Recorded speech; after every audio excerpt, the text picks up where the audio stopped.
É preciso que essa gente seja punida de forma exemplar, que essas pessoas sejam punidas de forma a que ninguém nunca mais ouse, com a bandeira nacional nas costas, ou com a camiseta da seleção brasileira, para se fingirem de nacionalistas, para se fingirem de brasileiros, façam o que eles fizeram hoje. Isso nunca tinha acontecido. Essa fala foi feita pelo atual presidente Lula sobre os ataques aos prédios dos três poderes ocorridos em Brasília no dia 8 de janeiro. Os atos são considerados golpistas, pois os manifestantes não reconhecem os resultados das eleições, que ocorreram de forma democrática via urnas eletrônicas, além de atentar contra as próprias instituições democráticas e depredar bens públicos. Portanto, na ocasião, mais de 1.800 pessoas foram conduzidas à prisão pela Polícia Militar do Distrito Federal e hoje seguem mais de 900 pessoas detidas. Você está ouvindo o Papo Preto, um podcast produzido pelo Alma Preta em parceria com o UOL Doral, um projeto colaborativo do UOL com coletivos e veículos independentes.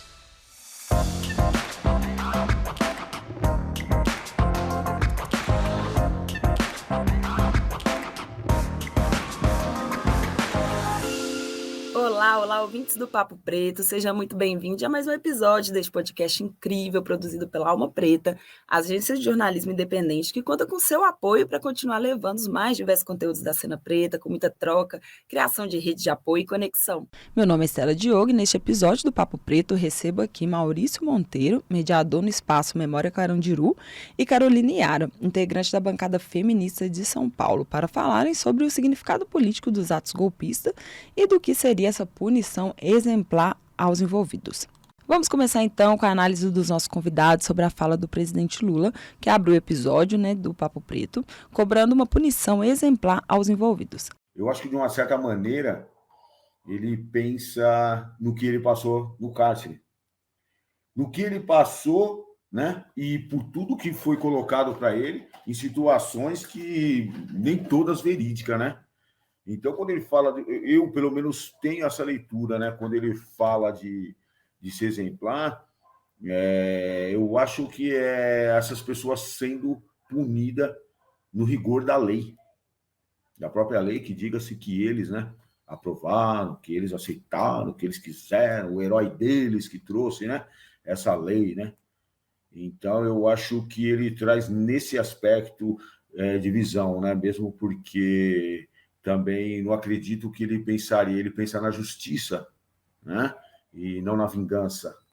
O importante é que a lei possa garantir direito de defesa e que seja aplicada a todos, porque o que comumente vemos na justiça brasileira é uma seletividade penal que acaba por encarcerar principalmente a população preta e pobre, como bem sabe Maurício, que é um dos sobreviventes do massacre Carandiru, e eu deixo aqui a palavra para que ele se apresente e conte um pouco da sua trajetória até aqui.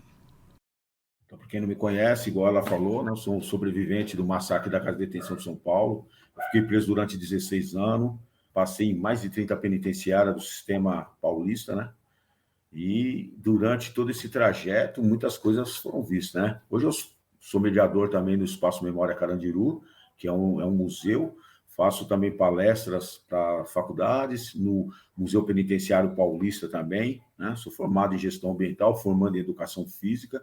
E a gente está num trabalho que também junto com outros sobreviventes do cárcere, né? Onde nós estamos vendo as nossas dores, né? Para a gente tentar mitigar essas dores de quem sai de dentro do sistema penitenciário, né? Porque uma realidade, quando as pessoas falam em ressocialização, a gente fica muito, nós não pegamos muitos a pensar como ressocializar quem não foi socializado, né? Então, é uma puta de uma contradição cabulosa, né? E quando a gente vê que o Estado fala em ressocialização, mas para vocês verem, eu sou apresentador do canal Prisioneiro 84901 também, no YouTube, né? O qual eu trago a minha trajetória, outras trajetórias de dentro do cárcere, né? Mas é aquelas trajetórias verdadeiras, não tem nada de ficção, não tem nada de romance, não, né? O papo reto, vamos dizer assim. E a gente vê, esse número 84901 é um número que o Estado me deu em 1992, quando saí da casa de detenção do massacre e fui para a penitenciária do Estado. Hoje, se eu for comprar o pão ali na esquina e a polícia me parar, eles falam, você tem passagem e eu falar que sim, eles levantam meu nome por essa matrícula, 84901. Quer dizer, peraí, é para sempre? Sim, é para sempre. E olha só, mesmo a nossa lei de execução penal não dizendo isso, dizendo que eu tenho o direito da ocultação, a polícia não tem o direito de saber disso, porque não é investigação, você tá ligado? O Zé Povinho, quando eu falo aquelas pessoas lá que estão atrás do computador, e você vai procurar um emprego, você dá o seu nome, ele vai lá e levanta lá no Google ou em algum lugar e consegue levantar essa ficha sua. Essas pessoas, elas não deveriam de ter esse acesso. Porque quando ele tem esse acesso, eles me obrigam a voltar para a criminalidade, porque automaticamente vão negar o trabalho, automaticamente a polícia pode ir ali, né, me julgar novamente, a polícia pode ali tanto me dar uma pena capital, falar que esse cara parou com criminada, vão matar ou me forjar, falar, isso aqui é dele também, é o que nós achou, porque é isso que a gente vê na periferia, principalmente com nós, preto, pobre e periférico, que são a maioria dentro do cárcere. E é isso mesmo, de acordo com os dados de 2002 do DEPEN, Departamento Penitenciário Nacional, o Brasil contava naquele ano com 661.900 pessoas detidas e o levantamento do perfil desses detentos chegaram à conclusão de que a maioria eram jovens negros e de baixa escolaridade. Sem contar que a superlotação do sistema carcerário se deve principalmente pela demora dos julgamentos. E agora, pensando no âmbito político, né, desses atos que atentaram a democracia no dia 8 de janeiro, eu passo a palavra para que a Caroline Yara, da bancada feminista, faça sua avaliação sobre a situação e principalmente da fala do presidente. Eu acredito que a punição exemplar de fascistas, né, ela é de suma importância nas sociedades democráticas, né?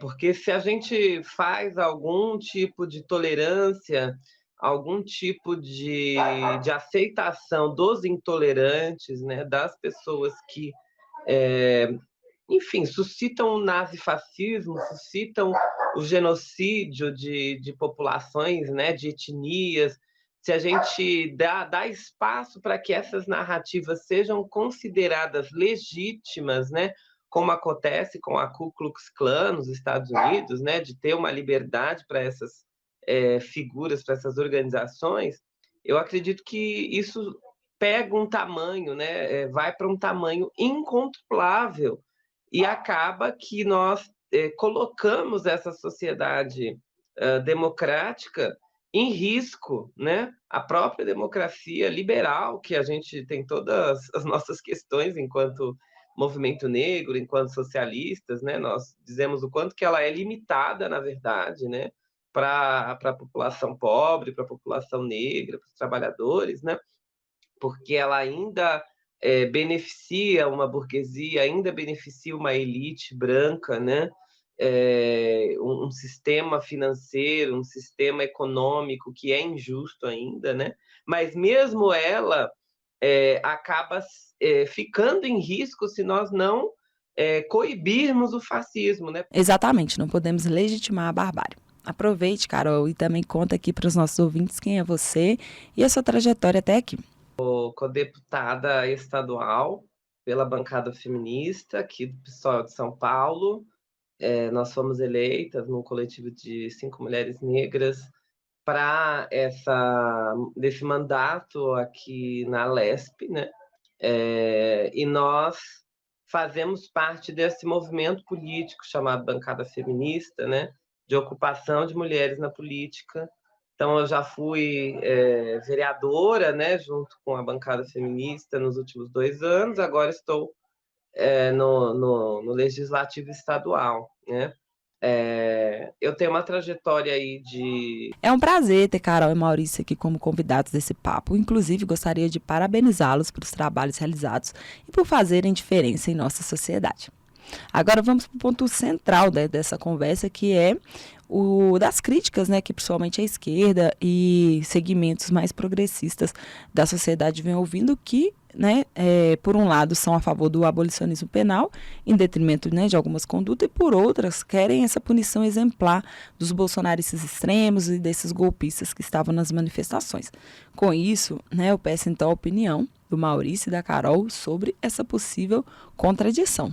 Então, a gente, quando eu vejo algumas coisas assim, não tem como a gente não comparar ao que eu passei, ao que eu vejo aí muitos companheiros passando, né?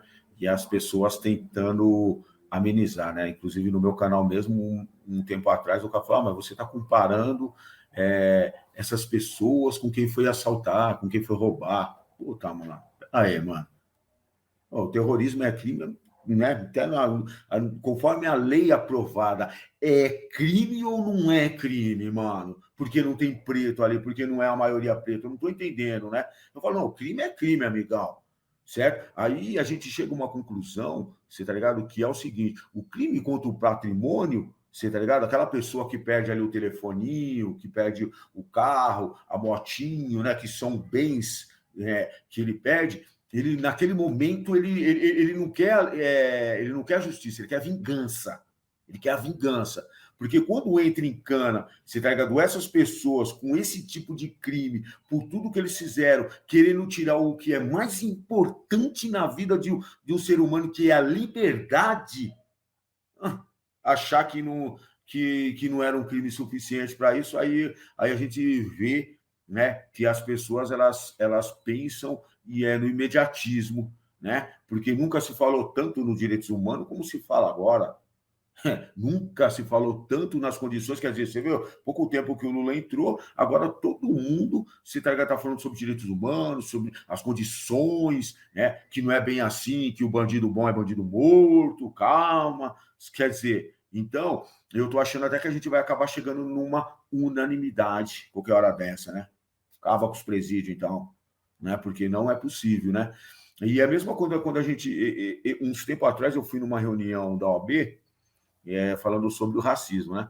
Aí, putz, eu tava meio desanimado, agora deu uma melhorada, porque, né, o Lula entrou e ele acabou modificando, porque eu fiz uma pergunta, eu falei assim, aqui tem vários doutores, 1000 anos aí atuando, eu gostaria de fazer uma pergunta, quem já viu alguém ser preso aqui por racismo?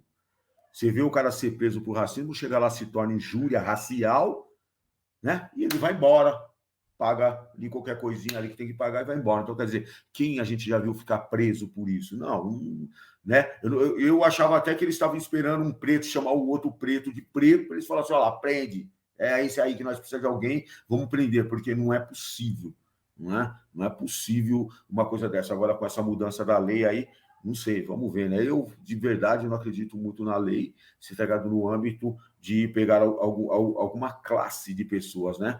Então, se ela não serve para o preto, pobre, periférico ali, né? Ou até o branco, periférico, mas que esteja ali naquela zona preta, né? Que é as periferias, não vai ser alcançado por lei nenhuma, não, porque parece que eles vão dando um jeito, vão manobrando, né? E na percepção da Carol? Aí eu vou usar as palavras de Malcolm X, né? Não adianta confundir a reação do oprimido, né, com a sanha do opressor, né, com a maldade do opressor. Então, assim, nós estamos defendendo a existência comum das etnias, dos grupos populacionais, né, do que compõe a classe trabalhadora, né? E eu, particularmente, acredito que não exista uma sociedade que não tenha conflito de classe, não tenha conflito racial, não tenha conflito de gênero, né? Então, o que a gente está defendendo é que seja possível a vida, né, nessa sociedade que tenha seus conflitos, que tenha suas lutas, né? E não que exista aí uma visão fascista de ou exterminar ou superexplorar essas populações. Então, nesse sentido, o antipunitivismo não pode ser uma desculpa para deixar livre essas pessoas que querem o extermínio, que querem a neocolonização, que querem a superexploração. E esses grupos, eles precisam sim ser punidos, né? Eles precisam ser estigmatizados, eles precisam ser, enfim, colocados numa situação de extrema coação, para eles não terem forças para agir. E essa punição está dando o que falar, porque os detidos têm reclamado do tratamento recebido nos presídios. E é bom destacar, né, que por lei, né, a lei da execução penal em vigor no Brasil, na teoria garante, né, que mesmo perdendo a liberdade, os detentos eles têm direito a um tratamento digno, direito de não sofrer violências físicas e moral, né? Então, por lei, é isso que é colocado, mas o que constantemente vemos com a população preta, principalmente pobre, é justamente o oposto, né? Com prisões violentas, dificuldades no processo de defesa e até mesmo no âmbito das manifestações. Por exemplo, a manifestação que ocorreu em junho de 2013 teve um caso emblemático, né? Que além de ter diversas pessoas feridas e ações truculentas ali da polícia de repressão, teve a prisão de Rafael Braga, no Rio de Janeiro, né, um jovem negro que trabalhava com materiais ali reciclados e que foi pego com alguns materiais, né, produtos, né, de limpeza que para a polícia poderia ser usado como explosivos. E o Rafael ficou preso por 5 meses esperando o julgamento. E mesmo tendo, né, sua pena convertida em prisão domiciliar, ele passou por violências físicas, mentais, contraiu tuberculose enquanto aguardava julgamento. E isso é só um dos casos que geram revoltas. Há inúmeros relatos de prisões contraditórias e tratamento desumano contra a população negra. Eu acho interessante que agora os próprios defensores do bandido bom é bandido morto agora reivindicam direitos humanos, né? Para todos os humanos, porque agora eles estão, né, nessa situação. É interessante essa contradição.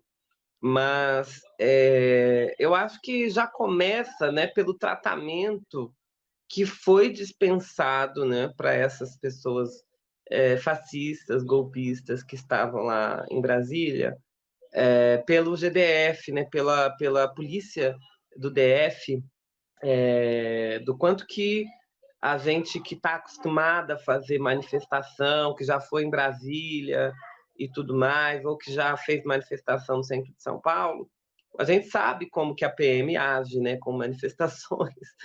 E ver a forma como eles não agiram, né, ou simplesmente ajudaram, né, os golpistas a fazer toda aquela depredação em Brasília, você já vê que não tem nada a ver, né? Então, eu mesma apanhei já bastante, né, da PM paulista, seja em 2013, seja em outras manifestações. Já a gente viu o caso terrível, né, de professores, né, saírem sangrando com o rosto completamente machucado, professoras lutando por melhorias de qualidade, né, no trabalho, por salário, sair de uma forma completamente violentada dessas manifestações. E também a gente sabe o quanto que a repressão ao povo negro quando faz manifestações, e o caso do Rafael Braga é um caso emblemático, né, de uma prisão arbitrária, de uma prisão longa, né? E mesmo que um fato político, né, para assustar toda a nossa comunidade, assim como também destaco a prisão do Galo, né, aqui em São Paulo, junto com o Bill, que fizeram, né, a manifestação, a ação lá contra o Borba Gato, né, do quanto que eles são perseguidos até hoje, né, pela justiça, pelo sistema carcerário, né, sempre envolto, sempre ali perseguindo eles. Destaco também, né, as travestis que são presas, né, e que muitas vezes são torturadas, têm os seus cabelos raspados pela polícia militar, que são torturadas. O caso de Verônica Bolina, por exemplo, foi emblemático há anos atrás, né, de que ela foi colocada, né, num lugar na delegacia, foi espancada, e suas fotos, né, com o rosto inchado, sem cabelo, pelada, foi exposta, né, para todo mundo, né, viralizou essas imagens. Então, tudo isso contrasta muito com a forma que os golpistas, que os fascistas, né, são tratados pela polícia, né, polícia tirando selfie com eles, né, não mandando o efetivo necessário para impedir a invasão dos prédios da República, né, o prédio da presidência, imagina. A gente não consegue chegar nem perto do Congresso Nacional quando a esquerda faz algum tipo de manifestação. Já tem bomba, já tem um monte de coisa em cima da gente.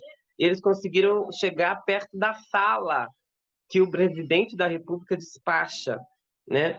Então, existe uma seletividade enorme, né, das forças de segurança sobre quem que eles vão bater. Eu lembro muito de um antigo chefe da PM paulista, que ele falava o seguinte, né? A abordagem da PM nos jardins tem que ser diferente do que é na cidade de Tiradentes, né? A cidade de Tiradentes é um bairro negro, pobre, nordestino, né? Em São Paulo, e no extremo leste, e os jardins, o bairro da burguesia. Então, isso é muito emblemático na nossa polícia, né? No Brasil todo. Então, eles sabendo que ali, né, entre os fascistas, entre os golpistas, tinha um bando de gente branca em geral, né? Não só, mas a maioria branca, classe média, alta ou classe média, e defendendo os interesses, né, não só das elites, mas também desse setor militarista, eles fizeram completamente, não só vista grossa, eles ajudaram essas pessoas a fazer o que fizeram. E mesmo agora, né, as condições de cárcere, né, eles reclamam de Wi-Fi, né? Porque o Wi-Fi tá ruim, é um campo de concentração sem Wi-Fi, né? Eles não têm noção nenhuma das condições subhumanas que as pessoas que estão em cárcere no Brasil de verdade estão passando, né?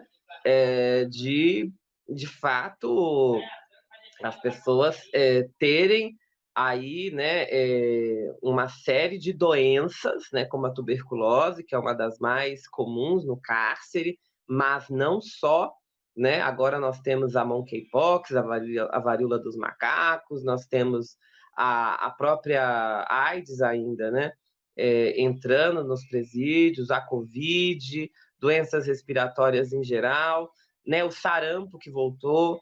Enfim, nós temos uma série de patologias que essas pessoas superlotadas, né, em celas que deveriam abrigar 5 a 6 pessoas e abrigam às vezes 20, enfim, e essas pessoas estão alojadas, né, em grandes ginásios, em colchões individuais, e estão reclamando, né, assim, nossa, estamos sem Wi-Fi, a comida que vem 3 vezes no dia está fria, sem sal, né? Enfim, eu acho que esse tipo de coisa já demonstra as desigualdades raciais, as desigualdades sociais do Brasil, né? O Estado, de uma certa maneira, ele promove até o apagamento, né, dos acontecimentos, né, igual a gente vê na casa de detenção, todos os policiais foram condenados. Aquela maioria que o próprio Estado deu o número de 111, que não é 111, não. Eu contei lá, junto com outros, lá nós contamos 148 mortos. Nós passou de cela em cela perguntando, mano, quantos morreu aqui? Tanto. Quantos morreu aqui? Tantos. Quantos morreu aqui? Tantos. 148 mortos, nós contamos. Tá, mas o Estado traz o número 111. Mesmo quando o Estado traz esse número, a sua maioria daquelas pessoas que foram assassinadas pelo Estado, elas eram pretas. Eram pretas, aquelas pessoas que lá estavam. Só que quando as pessoas falam assim, mas ali morreu só bandido ladrão. A própria Secretaria de Segurança, ela traz o número do seguinte, 70% dessas pessoas nem condenada estavam. Condenada não está, inocente até que se prove o contrário. Então, ponto, acabou. Os outros 30% estavam condenados, porém, sobre a tutela do Estado. Né? Então, se eles estavam pagando o seu erro, então eles não eram mais bandidos, eles eram apenados, pessoas que estavam pagando o seu erro. Mas a gente vê que as pessoas, elas fazem de tudo para justificar. Quando os professores, né, vão lá, ou até os movimentos, a MTST, os movimentos sociais, vão reivindicar uma casa, ou vão reivindicar o melhor salário, os caras enfiam a borracha em todo mundo. Agora os caras vão lá falar que a intervenção militar tá normal. Eu fico pensando, cadê a justiça militar, mano? Por que a justiça militar a gente não ouve falar da justiça militar? O que será que esses caras estão fazendo? Eles estão dormindo? Ou será que também não está na competência deles eles analisar todos esses fatos aí que está tendo de subordinação aí dos militares? Sabe? Eu fico pensando. A anistia é um benefício concedido pelo Congresso Nacional por meio da lei federal que entrou em vigor em 1979, onde pode apagar a pena, né, e todas as suas consequências, começando ali pelo pedido, né, dos militares após entregar o poder na redemocratização do país.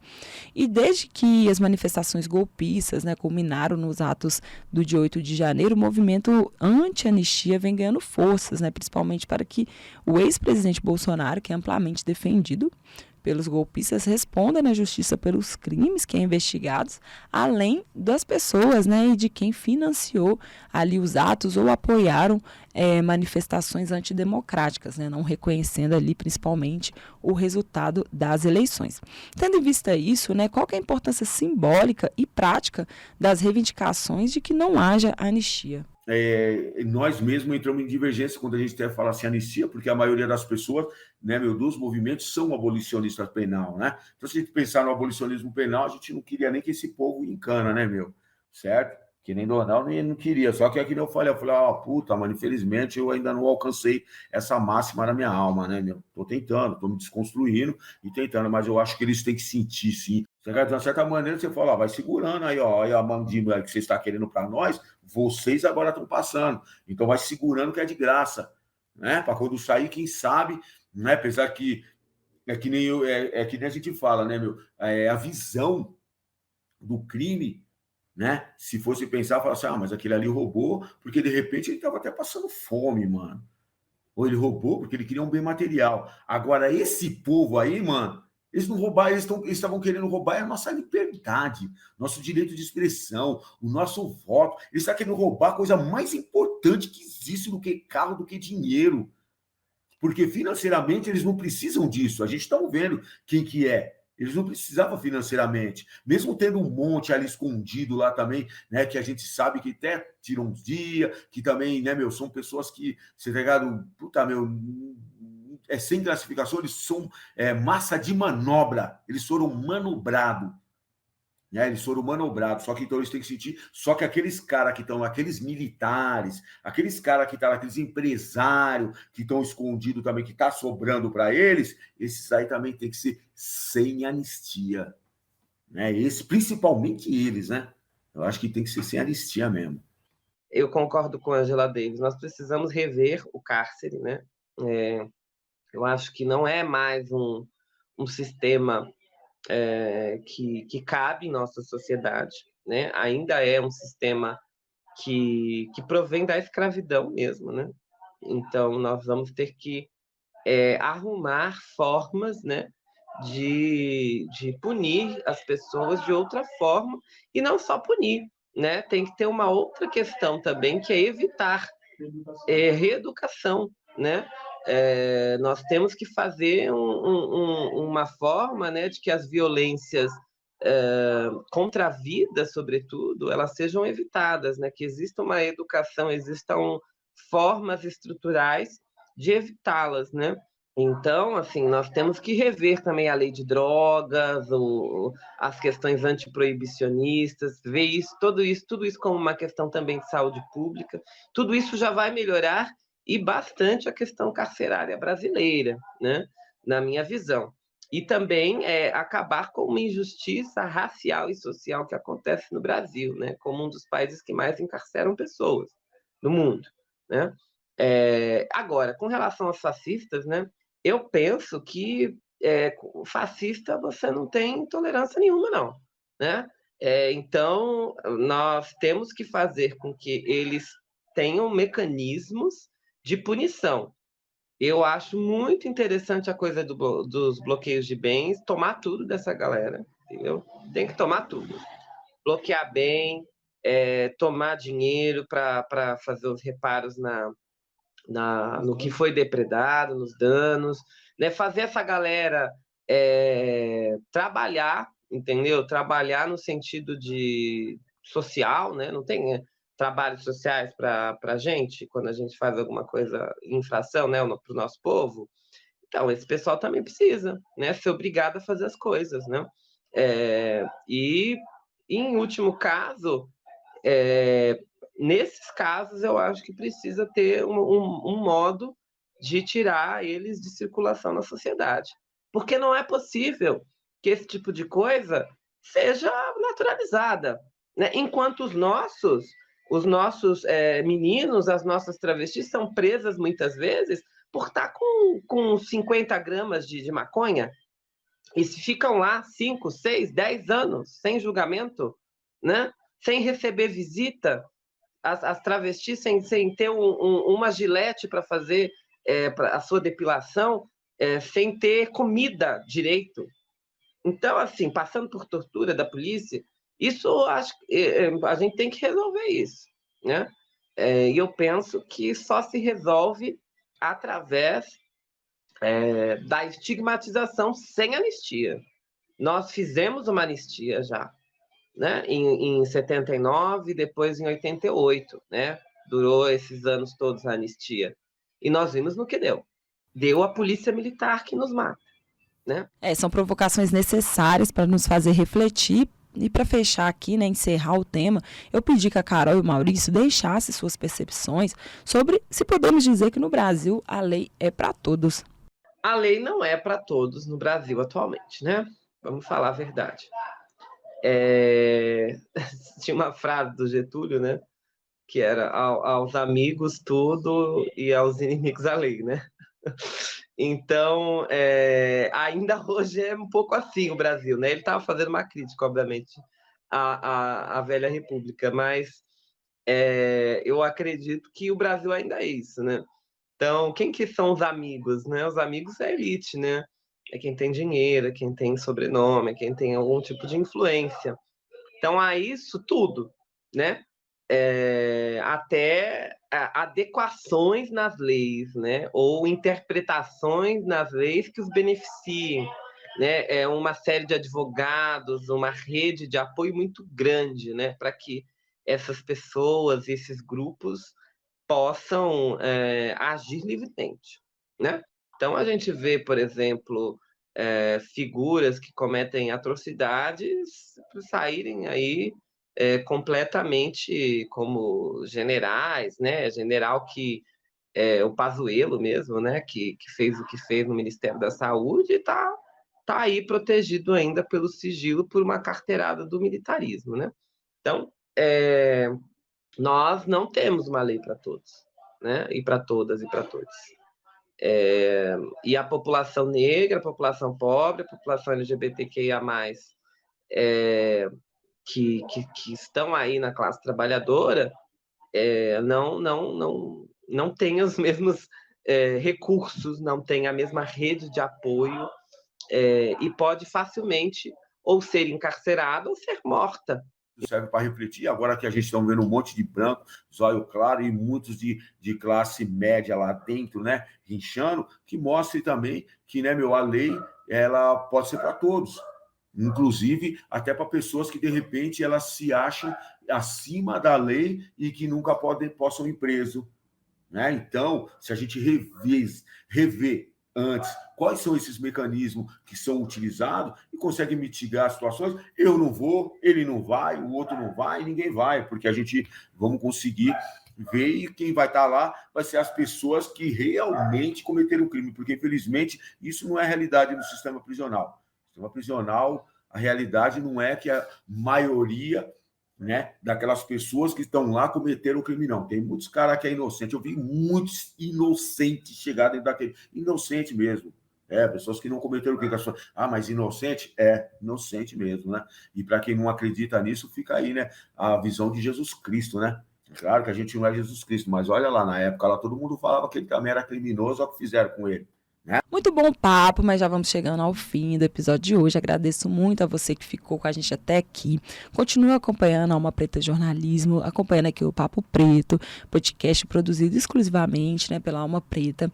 Então é muito importante que você continue curtindo, compartilhando, apoiando, né, os nossos conteúdos e, se possível, dando a sua colaboração na campanha de apoio em almapreta.com. Eu deixo aqui o encerramento com a divulgação das redes sociais dos nossos entrevistados de hoje, que foi a Caroline Ara, integrante da bancada feminista de São Paulo, e Maurício Monteiro, mediador no Espaço Memória Carandiru. Bem, vocês podem me acompanhar no Instagram, que é a minha principal rede, que eu mais socializo, que é o @acarolinaIara. Tudo junto, a Carolina Iara. Iara é com I, tá, gente? De igreja. E Carolina com C. @acarolinaIara. O Twitter é @carolinaIara_D1, né? É o 1 número mesmo. E vocês também podem acompanhar a Bancada Feminista PSOL, né? Lá no Instagram. Tem também bancadafeministapsol.com.br e também podem acompanhar o nosso mandato coletivo na Alesp e também agora Câmara Municipal de São Paulo. Prisioneiro 84901 é o canal no YouTube. E no Instagram é Monteiro Maurício 157. Esses são números que colocaram em mim e agora eu utilizo, eu me apropriei desses números. 84901 é aquilo que eu falei, é a minha matrícula dentro do sistema prisional. Né? Então, essa matrícula que o Estado me colocou para sempre, me rotulou para sempre. Já faz mais de anos que eu estou aqui em liberdade, mas tá, eu continuo sendo, então eu utilizo ela ao meu favor. É isso aí, chega lá, museu, o Espaço Memória Carandiru também é um museu, que é lá no Parque da Juventude, onde era a Casa de Detenção de São Paulo. Agora construíram um circo, o apagamento do Estado naquele espaço ali é claro, o apagamento se pega da história, né? Que não é uma história boa, mas a nossa história nunca foi boa. A nossa história foi sangue, suor e lágrimas. Então, seria mais o apagamento histórico. Mas nós temos o Espaço Memória Carandiru, né? Onde que o acervo é direcionado da antiga Casa de Detenção de São Paulo, e eu faço mediação, convido a todos para ir lá, é gratuito. Chega, onde era o pavilhão 4, que é na Escola Técnica de Museologia. Muito bom, pessoal. Siga eles aí também nas redes e bora fortalecer nossa rede de apoio. Anote todas as dicas aí e até a próxima. Você ouviu o Papo Preto, um podcast produzido pelo Alma Preta em parceria com o UOL Plural, um projeto colaborativo entre o UOL e coletivos e veículos independentes.